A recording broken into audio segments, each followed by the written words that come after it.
करने का काम करके हमारे फेरी वालों को परेशान करने का काम करती है। दोस्तों, हम ये कितना दिन सहन करेंगे? आप मेरे को बताइए। आप बेचारे फेरी वाले अपना रोजी रोटी चलने के वजह से आप चुपचाप से सहन करते हैं। ये बात योग्य है क्या? आप मुझे बताइए। तो सवाल ये है कि सब चीजें हम लोग ने सहन करना चाहिए। अरे 2014 में कानून बना, 2014 से लेके आज तक हम लोग यहाँ पर इस कानून की अमलबजावनी होना चाहिए, इसके लिए जद्दोजहद कर रहे हैं। मगर महाराष्ट्र के अंदर चाहे उद्धव ठाकरे की सरकार हो या उसके पहले की सरकार हो, देवेंद्र फडणवीस की, और अभी एकनाथ शिंदे की सरकार हो, 2014 से लेके अब तक 10 साल हो गए। आप दोस्तों समझ लो, 10 साल के अंदर ये लोग को महाराष्ट्र के अंदर कानून की अमलबजावनी नहीं करना चाहिए क्या? मैं पूछना चाहता हूँ, करना चाहिए नहीं करना चाहिए? आप बोलो, जरा जोर से आवाज दो। करना चाहिए।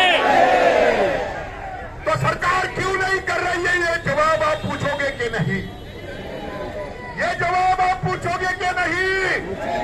तो ये जवाब पूछने के लिए आज हम लोग यहाँ पर आए हैं। मैं दूसरी बात बताना चाहता हूं। हमारे जयशंकर भाई 3 तारीख को दिल्ली गए। हमने बोला राहुल गांधी देश के विपक्ष के नेता है, उनको लेकर दिया जाए। हमारे बारे में उन्होंने वहां पर बात रखे, ये हमारी अपेक्षा थी। दूसरी बात, 4 तारीख को विधानसभा के अंदर मैं कूद गया।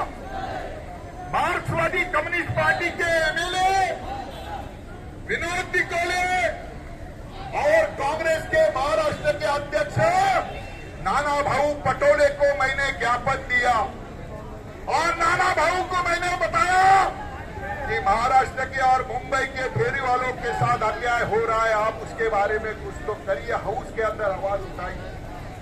मैं आपको बताना चाहता हूं कि वहां पर नाना पटोले ने 5 तारीख को वहां पर सवाल को विधानसभा में रखा, और इसी मुंबई के अंदर के, इसी कुलाबा के और हमारे महाराष्ट्र के अध्यक्ष राहुल नार्वेकर, ये विधानसभा के अध्यक्ष हैं, उन्होंने उसका जवाब देते हुए कहा कि फेरी वालों के सामने बहुत गहन सवाल है। उनको प्रताड़ित किया जाता है, उनके ऊपर जुल्म किया जाता है, उनके ऊपर अन्याय किया जाता है, और ये 30 लाख फेरी वालों को महाराष्ट्र के, उनके लिए इस कानून का जो है ये अमलबजावनी करना चाहिए। ये बात महाराष्ट्र के विधानसभा में चर्चा में आई। दोस्तों, ये हम अपना बड़प्पन नहीं समझते हैं। हम चाहते हैं कि समस्त महाराष्ट्र का जो फेरी वाला है 30 लाख, उसको न्याय मिलना चाहिए, न्याय मिलना चाहिए। और इसके लिए हमने वहां पर नाना पटोले ने बोलने के बाद वहां पर बोले कि मंगलवार को उसकी विधानसभा में डिटेलिंग चर्चा हो, मगर कुछ कारणवश हुआ नहीं। 11 तारीख को चर्चा हुई, और 11 तारीख को चर्चा होने के बाद वहां पर उद्योग मंत्री है उदय सामंत। अभी उद्योग मंत्री का क्या काम है हमारे फेरी वालों के संबंध में? अर्बन और डेवलपमेंट जो है, नगर विकास मंत्रालय किसके पास है? महाराष्ट्र के मुख्यमंत्री के पास है। उसका जवाब तो मुख्यमंत्री ने देना चाहिए।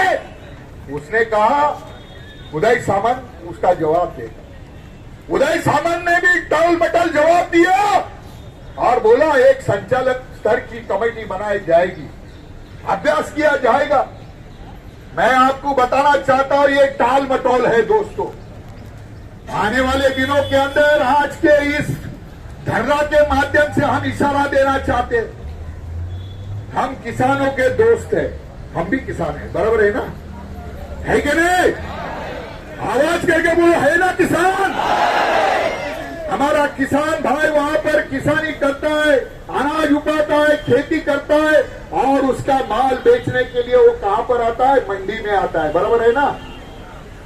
अगर ये हमारा फेरी वाला धोरण का अमल बजावनी नहीं होगा, हमारे फेरी वालों के ऊपर कार्रवाई नहीं रुकेगी, तो हम हमारे किसान भाइयों को बताएंगे कि भैया हम एक हफ्ते का स्ट्राइक करना चाहते हैं, हम एक हफ्ते का स्ट्राइक करना चाहते हैं, हमारी तुमसे दोस्ती है, आप भी हमें सपोर्ट करो, ये बताने का काम भी हमको करना है।